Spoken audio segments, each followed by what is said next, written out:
Hello दोस्तों, स्वागत है आपका मेरे चैनल पे। मैं हूं अनिकेत कुमार गुप्ता और इस वीडियो में आपको बताने वाला हूं जिन लोगों का 2024 का नीट का पेपर अच्छा नहीं गया और वो 2025 के लिए क्या अच्छा कर सकते हैं। तो मैं पहले आपको बता दूं कि जो लोग ड्रॉप लेने जा रहे हैं उनके लिए वीडियो बहुत ज़्यादा इंपॉर्टेंट हो सकता है। चलो मैं पहले आपको अपने बारे में बता देता हूँ। गुप्ता जैसे आपको पता ही है, और तो मैंने ये मेरा सेकंड अटैम्प्ट था। मैंने नीट 2023 में 483 स्कोर करे थे और नीट 2024 में मेरे 650 प्लस माइनस के 5 हैं। मेरे वैसे प्लस ही हो रहे हैं 5 पर, लेकिन मैंने उसको फिर भी नेगलेक्ट करके रख रखा है, जिससे कि आगे कुछ भी गड़बड़ी हो तो मेरे को +5 मिल सके या 650 के करीब मेरे नंबर है। तो पहले मैं आपको बता दूं, मैंने अपनी जो प्रिपरेशन है 2021 में स्टार्ट कर दी थी। और 2021 में आपको पता ही है कोविड-19 था उस समय तक। तो उस समय कोई ऑफ़लाइन अवेलेबल नहीं था और मेरे पास उतना पैसा भी नहीं था कि मैं ऑफ़लाइन जा सकूं। तो मैंने पीडब्ल्यू का बैच ही लिया था। पीडब्ल्यू में के नॉर्मल स्टूडेंट हूँ जो कि जिसने 3 साल ऑनलाइन मोड में पढ़ाई करी है। मैंने पीडब्ल्यू में 2021 और 2022 में जितने भी पेपर हुए थे मैंने उन पेपर्स को दिए थे, और तो मैंने उनके सारे लेक्चर्स लिए थे। और तो मेरी जो प्रिपरेशन थी वो 2021 से 22 तक अर्जुना नीट 2023 वाले कोर्स से हुई थी। और तो लक्ष्य नीट 2023 में मैंने 12th वाली करी थी, और उसके बाद मेरे 12th में उतने अच्छे नंबर नहीं बने, तो मैंने यकीन 2.0 2024 का लिया था, जो कि मेरे लिए गेम चेंजर साबित हुआ। मैं आपको बता रहा हूँ ये गेम चेंजर साबित कैसे हुआ मेरे लिए। क्योंकि जब मैंने ड्रॉप लेने का सोचा था और उस समय मतलब मेरे अंदर वो एनर्जी भी थी, जो कि आपके अंदर भी अभी एनर्जी होगी। अभी आपको पता है कि यकीन के बहुत सारे बैचेस लॉन्च हो चुके हैं। तो मैं आपको बता दूं कि आपको उनका इस्तेमाल कैसे करना है। तो बहुत सारे बच्चों का एक ये भी कॉमन डाउट है कि कौन कौन से टीचर्स को उन्हें चूज़ करना चाहिए, और जो कि पीडब्ल्यू पे भी अवेलेबल है। और बहुत सारे जो टीचर्स जो मैंने इस्तेमाल किए थे अपने इस जर्नी में, वो बहुत सारे टीचर अलग भी हो चुके हैं पीडब्ल्यू से।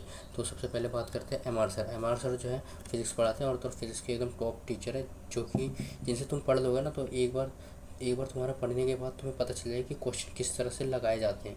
क्वेश्चंस लगाने के लिए, क्योंकि एट दी एंड तुम्हें नीट में सिर्फ कॉन्सेप्ट पे ही फोकस नहीं करना, तुम्हारे से क्वेश्चंस लगने चाहिए।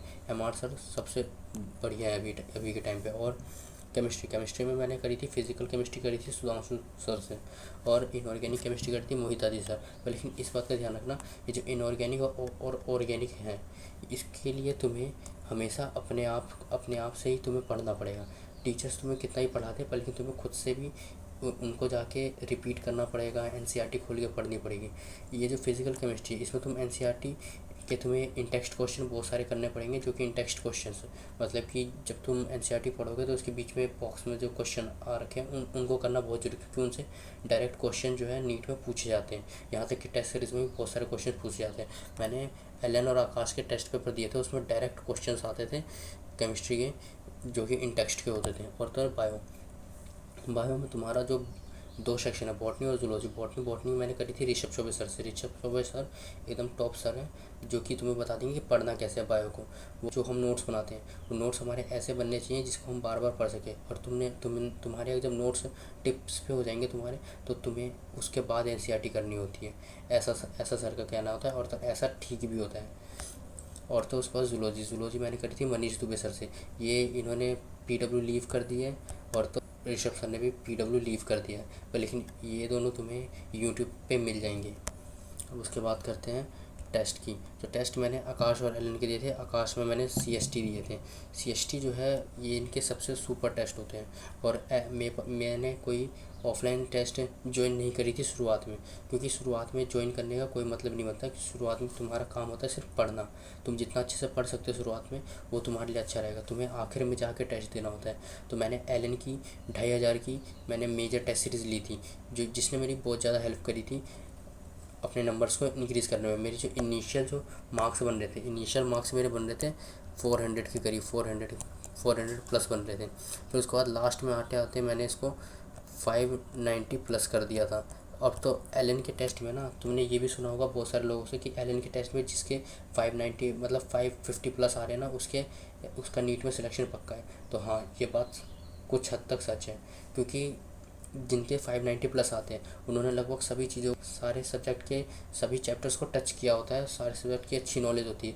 लेकिन क्वेश्चंस में गड़बड़ी हो जाती है, कुछ सिली मिस्टेक्स के कारण इतने नंबर बनते हैं। और इसमें और इम्प्रूवमेंट करी जाए तो मैंने देखा था कि जो मेरे सीएसटी में मेरे हाईएस्ट मार्क्स जो बने थे वो CST में मेरे हाईएस्ट मार्क्स बने थे 618 के करीब, 618 के करीब। और नीट का पेपर उतना मुश्किल नहीं आता जितना इन दोनों का आता है, और इन दोनों को तुम एक बार अच्छे से कर लोगे तो तुम्हारे लिए नीट का पेपर बहुत हलवा लगेगा तुम्हें, हलवा। तुम वहाँ पे जाओगे तो तुमसे सारे क्वेश्चंस बनेंगे, सारे क्वेश्चंस। मैं भी जब गया था तो मेरे मेरे से बस दो क्वेश्चंस नहीं बन रहे थे, बाकी सारे क्वेश्चंस मेरे से बन रहे थे। अब देखो, जो तुम क्वेश्चंस सही करते हो और गलत करते हो, मैं तुम्हें बताता हूँ कि जो जिन जिन क्वेश्चंस पे तुमने टिक लगाया, मतलब कि तुम्हें पता है कि मैंने वो पढ़ रखा है, क्योंकि तुम कोई तुक्का लगाओगे नहीं। अब मैं भी ऐसे ही करता था। मेरे को पता था कि अगर जब मेरे को सिलेक्शन लेना है तो मेरे को कम से कम 620 नंबर लाने हैं, पर लेकिन ये ऐसा मैं अपने आप को दिलासा देता था, क्योंकि मेरे को पता था कि इस बार का कट ऑफ बहुत हाई जाने वाला है। तो मैं हमेशा अपने मन में कहता था कि 630 मिनिमम स्कोर तेरे को लेके चलना है, और तुम्हें भी अपने आप को 630 और 640 तक पुश करके रखना है। क्योंकि अगर तुम इतने का टारगेट बनाओगे तब क्या पता तुम्हारे 10 5 या 15-20 नंबर ऊपर बढ़े। क्योंकि बहुत सारे जो लोग हैं, जो मेरे दोस्त हैं, वो इस कैटेगरी में फॉल कर रहे हैं। 605 से लेके, एक मिनट, मेरे जो बहुत सारे जो दोस्त हैं वो फॉल कर रहे हैं 605 से लेके 620 वाली कैटेगरी में। अब इनका क्या होगा? अब अगर जब कट ऑफ बढ़ता है, कट ऑफ तो मेरे हिसाब से बढ़ेगा ही बढ़ेगा, तो फिर इन लोगों का सिलेक्शन जो है वो कैंसिल हो सकता है। मैं ये नहीं कह सकता, मैं मतलब कह रहा हूँ कि ये बॉर्डर लाइन पे हैं, और तो बॉर्डर लाइन पे होना सबसे बेकार होता है, क्योंकि इनके पास कोई होप नहीं बचती है। तो इसलिए हमेशा अपने आप को पुश करो कि थोड़ा अच्छा कर सको। और तो जो तुम क्वेश्चंस जो क्वेश्चन तुमसे गलत भी हो रहे हैं ना टेस्ट पेपर्स में, तुम इस बात का ध्यान रखना कि तुम उसका सही से एनालिसिस, क्योंकि जो तुमसे गलत हो रहे हैं इसका मतलब है कि तुमने उसको अटैम्प्ट करा है, और अटैम्प्ट करने का मतलब ये होता है कि तुमने कहीं ना कहीं उसे पढ़ा है। अब दिक्कत ये हो सकती है कि तुम्हारी कॉन्सेप्ट क्लियर नहीं है, या फिर उस समय तुमसे न्यूमेरिकल मिस्टेक हुई होगी। तो इन दोनों बातों को ध्यान से रखना। अब मैं तुम्हें बताने जा रहा हूँ कि नीट 2025 के लिए तुम क्या क्या कर सकते हो। तो सबसे पहले तुम्हारा है अंडरस्टैंडिंग ऑफ सिलेबस। तो सिलेबस को तुम्हें कैसे अंडरस्टैंड करना है? सबसे पहली बात तो ये कि जो भी तुम्हारे नीट के 5 साल के पेपर है उसको तुम निकलवा लो। नीट के 5 साल के पेपर्स को निकलवा लिया तुमने, और उसके बाद तुम्हें जो क्वेश्चंस हैं उनकी मार्किंग करो एनसीईआरटी में। वैसे भी तुम ड्रॉपर हो, तुमने पेपर्स लगाए होंगे, तुम्हें पता है कि कौन सी चीज़ कहाँ पे है।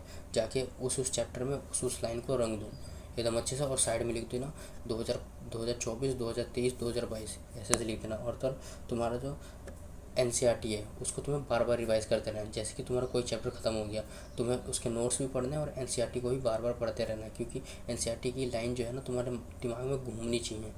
अब ये जो क्रिएटर शेड्यूल, तो शेड्यूल जो होता है ना, मैंने भी बनाया था। और तो मेरा शेड्यूल ऐसा था कि मैं सुबह में जल्दी उठता था, जल्दी उठ के मैं सबसे पहले रिवाइज़ करता था, रिवाइज़ करने के बाद फिर मैं क्लासेस लेता था। क्लासेस लेने के बाद मेरे को लगभग दोपहर में मेरा लंच का टाइम हो जाता था। फिर उसके बाद मैं और रिवीजन प्लस प्रैक्टिस करता था। फिर शाम में मैं वापस रिवीजन प्लस प्रैक्टिस करता था, और इस बीच में मैं एनसीईआरटी को भी बार बार करता था।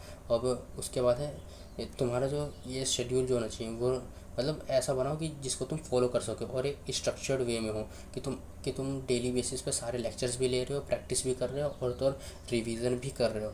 मैं रिवीजन शुरुआत में ही कर लेता था। मैं सुबह उठते के साथ ही सबसे पहले रिवीजन का फोकस करता था, कि अगर मैंने वो रिवीजन पक्का कर लिया तो मैं लोगों से 2-3 घंटे आगे चलने लग जाता था। मैं इसलिए जल्दी भी उठता था। बहुत सारे लोगों की आदत हो जाती है कि वो बहुत लेट उठते हैं, लेकिन तुम्हें लेट नहीं उठना है। जो जितना जल्दी उठेगा और जितना जल्दी सोएगा वो बाकी सब चीज़ों से दूर रहेगा, गलत चीज़ों से, नेगेटिविटी से दूर रहने के लिए। अब स्ट्रक्चर्ड वे में मतलब कि तुम्हें प्लान्स बनाने हैं कि तुम्हारे पास ना तुम जाओ और तो 10 रुपये एक डायरी खरीद के ले आओ, स्पायरल वाली डायरी, और उसमें तुम्हें सबसे पहले अपना गोल्स लिखना है। वो जो गोल्स लिखोगे तुम, और तो उसको तुम्हें हमेशा फॉलो करना है। और तो रात में सोने से पहले तुम्हें टिक लगाना है कि मैंने क्या क्या फ़ॉलो करा है, जो मैंने लिखा था उसमें से क्या चीज़ें फ़ॉलो हुई है, क्या चीज़ें फ़ॉलो नहीं हुई है। अब बात करते हैं स्टडी मटेरियल्स नंबर 3। तो मेरे पास PW के भी मॉड्यूल्स हैं 11th-12th के, और LN के मॉड्यूल्स मेरे को ऑनलाइन मिले थे। तो मैंने 11th और 12th जब मैं कर रहा था अर्जुना और लक्ष्य में, तो मैंने PW के मॉड्यूल्स लगाए थे। पहले PW के मॉड्यूल्स में बहुत सारे क्वेश्चंस बाहर से थे, तो मेरे को पसंद नहीं आया ये मॉड्यूल। और जो LN के मॉड्यूल्स जो मैंने ड्रॉप ईयर में लगाए, मैंने ड्रॉप ईयर में सिर्फ LN के ही मॉड्यूल्स लगाए थे, वो भी फिज़िक्स और केमिस्ट्री के ही लगाए थे मैंने। और बायो में आपको कोई भी क्वेश्चन सॉल्व करने की ज़रूरत नहीं है। ज़्यादा से ज़्यादा आप डीपीपी सॉल्व कर लेना, क्योंकि बायो में कॉन्सेप्ट्स जो होते हैं ना वो ज़्यादा इंपॉर्टेंट होते हैं रेदर देन कि आप क्वेश्चंस प्रैक्टिस करो। और आपको क्या कहते हैं, जैसे कि आप आकाश वकाश या एलन के पेपर दोगे ना, तो आपसे जो क्वेश्चंस गलत हो रहे हैं उसको मार्क करने की हैबिट भी अपने ऊपर बना के रखो। अब उसके बाद आता है तो प्रैक्टिस करना, रेगुलर प्रैक्टिस। तो देखो, एक होता है प्रैक्टिस करना कुछ समय के लिए, और तो एक होता है रेगुलर प्रैक्टिस करना। आप अगर क्योंकि आपने अगर जब हैबिट और जनरेट कर ली कि मेरे को रेगुलरली प्रैक्टिस करनी है, तो आपको कोई हरा नहीं सकता, इस बात का ध्यान रखना। तो इसके लिए मैं आपको सजेस्ट करूँगा कि आप ना CST और FST जो है आकाश के वो निकलवा लो। पार्ट टेस्ट भी होंगे और फुल टेस्ट भी होंगे आकाश के। मैंने CST निकलवा रखे थे और FST, और मैंने इन दोनों को दिया था, जो कि मैंने साल के शुरुआत में, मतलब अभी का जो टाइम है ना, इसी समय मैं गया था और मैंने सारे डाउनलोड करके मैंने इसको प्रिंट आउट करवा के स्पायरल करवा के निकलवा लिया था, और साथ में कई सारे OMR शीट्स भी निकलवा लिए थे। अब प्रैक्टिस में आपको ये दोनों तो करनी है। आपको अपना शेड्यूल बनाना है, आपको बैच के हिसाब से नहीं चलना है। कोई भी यकीन बैच आएगा, PW का बैच आएगा, कहीं का भी बैच आएगा, आपको उसके साथ नहीं चलना है, आपको अपने हिसाब से चलना है, क्योंकि जो बैच है वो नॉर्मल लोगों के लिए है, और आपको इस समय अपना मैक्सिमम देना है। मैक्सिमम देने के लिए आपको लोगों से अलग चलना पड़ेगा, इस बात का ध्यान रखना। तो आप अपने हिसाब से शेड्यूल बनाओ कि मेरे को ये चैप्टर्स करने हैं। रिकॉर्डेड वीडियो का इस्तेमाल करो, पिछले साल की वीडियोज़ बहुत ज़्यादा मस्त हैं। और फिज़िक्स और केमिस्ट्री में तो आपको रेगुलर प्रैक्टिस करना बहुत ज़रूरी है। एलन के मॉड्यूल्स जो हैं वो देख लो कि आपको ऑनलाइन में कहीं पे मिल जाते हैं, तो या तो आप उसकी फ़ोटोकॉपी करा लो, नहीं तो क्या कहते हैं किसी से उधार मांग लो, नहीं तो ऑनलाइन भी मिल जाए तो बहुत अच्छा है। क्योंकि मेरे को ऑनलाइन मिला था, और तो मैंने ऑनलाइन से ही उसकी फ़ोटोकॉपी करा के मैंने उसको बार बार किया था। अब क्लैरिफिकेशन जो हमारा 5वां पॉइंट है, इसमें देखो सबसे पहले क्लैरिफिकेशन आपको किस चीज़ का होना चाहिए, कॉन्सेप्ट का होना चाहिए। कॉन्सेप्ट किस में, फिज़िक्स में हमारे से बहुत सारे क्वेश्चंस इसलिए नहीं बनते हैं क्योंकि हमारे कॉन्सेप्ट क्लियर नहीं होते हैं। और बायोलॉजी में भी हम जहाँ पे तुम्हारा कॉन्सेप्ट आ जाता है ना, देखो केमिस्ट्री में मैं इसलिए नहीं बोल रहा क्योंकि केमिस्ट्री में ज़्यादातर चीज़ें जो होती है न्यूमेरिकल बेस्ड होती है, कि तुम्हें डायरेक्ट फार्मूला डालो और तो निकल जाएगा आंसर। कुछ चीज़ों में एक्सेप्ट करता है। और ऑर्गेनिक केमिस्ट्री, इनऑर्गेनिक केमिस्ट्री, ये तुमने अच्छे से पढ़ रखा है तो तुमसे देखते ही आंसर तुम्हारा निकल जाएगा। अब जो मेन दिक्कत जो आती है फिज़िक्स में और बायोलॉजी में, इस बार मैंने फिज़िक्स के मैंने टोटल 50 सवाल थे, 50 में से 45 मैंने कर लिए, पर लेकिन अब मेरे से गलती क्या हुई, न्यूमेरिकल गलती हुई। तो क्योंकि मैं क्लेरिफाई नहीं कर पा रहा था अपने आप को कि ये मतलब क्वेश्चंस पढ़ने में कभी वो हो जाते हैं, कभी कुछ दिक्कत आने लग जाती है। और तो बायो में ना तुमसे ज़्यादातर जो क्वेश्चन, क्योंकि मैंने तुम्हें कहा है कि बायो में क्वेश्चन प्रैक्टिस नहीं करनी है, बायो में तुम्हें कॉन्सेप्ट्स पे ध्यान देना है। कॉन्सेप्ट तुम्हारा क्लियर रहेगा ना तो क्वेश्चंस कहीं से भी आएंगे वो तुमसे बन जाएगा। उसके बाद रिवीजन के लिए तुम्हें अपने हाथों से शॉर्ट नोट्स बनाने हैं। शॉर्ट नोट्स जो होंगे वो तुम्हारे खुद के होने चाहिए। तुम बेशक अपने दोस्त के देखो, और तो और उससे तुम हेल्प लो कि मतलब कैसे कैसे तुम्हें बनाना है। तुम्हें दूसरों का देखना है कि कैसे बनाना है, और तुम्हें बनाना खुद ही है। 1 पेज या 1.5 पेज या 2 पेज में तुम्हें पूरे चैप्टर को समराइज़ कर देना है। मैंने बहुत सारे शॉर्ट नोट्स बनाए थे, और शॉर्ट नोट्स का फ़ायदा ये हुआ था कि मैं आखिरी दिन तक अपने सारे सिलेबस को मैं रिवाइज़ कर सकता था, और वो भी मैं डेली बेसिस पे सबको रिवाइज़ करता था। और उसके बाद आता है गुड हेल्थ। तो नीट एस्पिरेंट मतलब किसी भी एग्ज़ाम की प्रिपरेशन कर रहे हो, अगर तुम्हारा हेल्थ ठीक नहीं है ना तो तुम्हारा माइंड भी सही से वर्क नहीं करेगा, इस बात का तुम ध्यान रखना। मेरे पास कितना भी हेक्टिक शेड्यूल क्यों ना होता था, मैं थोड़ी मोड़ी एक्सरसाइज करता था, मैं ज़्यादा नहीं कर पाता था क्योंकि मैं खुद बैठे रहता था तो मेरे अंदर भी लेज़ीनेस आ चुकी थी। पर लेकिन मैं अपने आप को लेज़ीनेस से दूर करने के लिए मैं सुबह और शाम 30 मिनट्स में एक्सरसाइज करता था, और तो और अच्छा डाइट लेता था, उसमें फ्रूट्स लेता था, मिल्क लेता था, ये सब। और तो मेरी एक आदत थी कि मेरे अंदर जब भी टेंशन आता था ना तो ऋषभ सर ने कहा था राइट नॉस्ट्रल को बंद करो और सांस लेने लग जाओ बहुत गहरी गहरी। तो ये मेरे लिए आखिर टाइम तक काम आई थी, यहाँ तक कि जब मैं एग्ज़ाम हॉल में बैठा था तब भी मेरे को पैनिक सा लगने लगा था, तो फिर मैंने राइट नॉस्ट्रल को बंद करा था और तो गहरी गहरी सांसें लेने लग गया था एकदम तेज़ी में, जिससे आपका जो खून में जो ऑक्सीजन लेवल है ना वो बहुत ज़्यादा बढ़ जाएगा, और तो जो आप सोच रहे हो ना, जो भी नेगेटिव विचार आ रहे हैं आपके मन में वो सब हटने लग जाएंगे। तो मेडिटेशन करते रहा करो।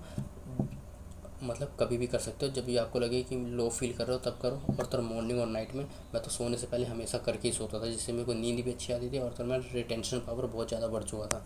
अब स्टे अपडेटेड मतलब कि तुम्हारे जो नीट के पैटर्न और अदर चीज़ों में जो अपडेट आ रहा है कि हाँ कि क्या क्या डॉक्यूमेंट्स रिक्वायर्ड है या कुछ भी इस तरह का जो तुम्हारे पेपर से रिलेटेड है या सब्जेक्ट से रिलेटेड है या सिलेबस से रिलेटेड है, तुम्हें उसके लिए अपडेट रहना, ना कि यूट्यूब पे किसी की वीडियो आ रही है, किसी का कुछ आ रहा है, उसके लिए आपको बिल्कुल भी यूज़ नहीं करना है।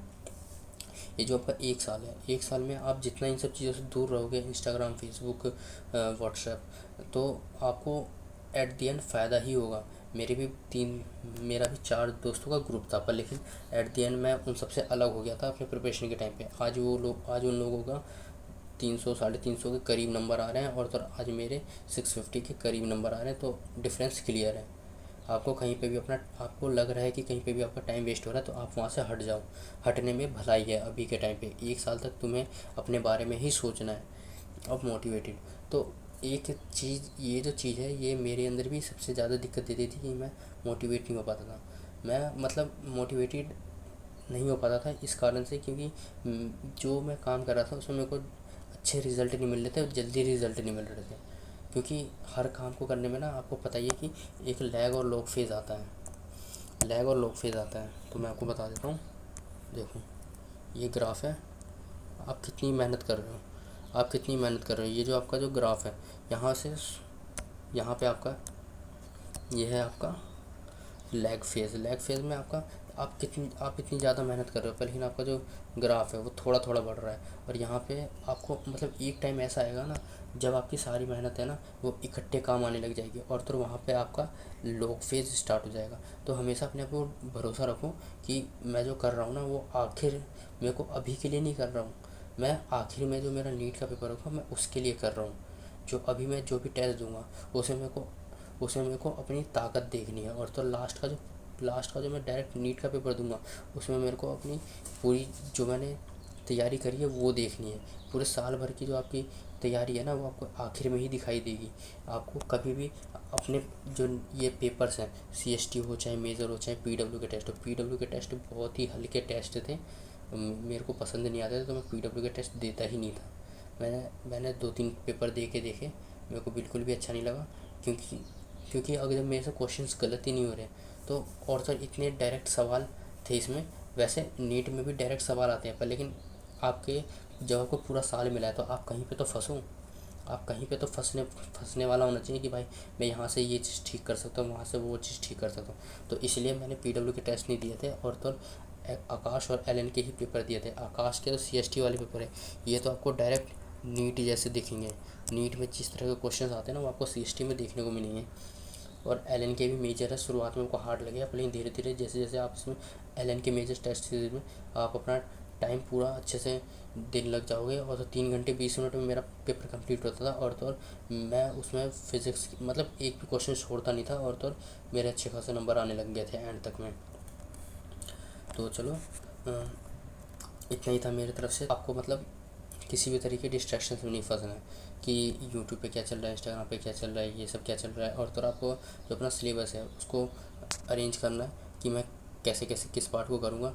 और तो टेस्ट के हिसाब से जो CST VST है जो आप निकलवाओगे उसमें जो पार्ट टेस्ट के हिसाब से अपने सिलेबस को अच्छे से करो। और तो इस बात का ध्यान रखना कि दिसंबर जैसे ही ख़त्म होगा तो आपका सिलेबस भी पूरा उस समय ख़त्म हो जाना चाहिए, और जनवरी से आपको प्रैक्टिस करनी है। सिर्फ आप क्वेश्चंस लगा रहे हो, NCERT पढ़ रहे हो, नोट्स पढ़ रहे हो, आपको उस समय इसी फेज़ में जाना है। अभी से लेकर दिसंबर तक आप इतनी मेहनत कर लो कि एंड में आपको क्या कहते हैं पेपर्स लगाने में मज़ा आए, पेपर्स के थ्रू आप रिवीजन कर सको। ठीक है, तो चलो मिलते हैं अगले वीडियो में। तो दोस्तों आखिर तक में हमने सारी बातें कर ली है कि आपको कैसे कैसे इस साल को इस्तेमाल करना है। ये साल आपका आखिरी साल मान के ही आपको इस्तेमाल करना है। तो चलो थैंक यू। आज आपको डाउट्स लगे और तो जो चीज़ें आपको लग रहा है कि मेरे से कवर नहीं हो पाया इस वीडियो में, तो आप कमेंट कर देना अपने डाउट्स को, मैं आपको कमेंट्स में रिप्लाई करते रहूँगा। Thanks for watching, have a nice day, best of luck.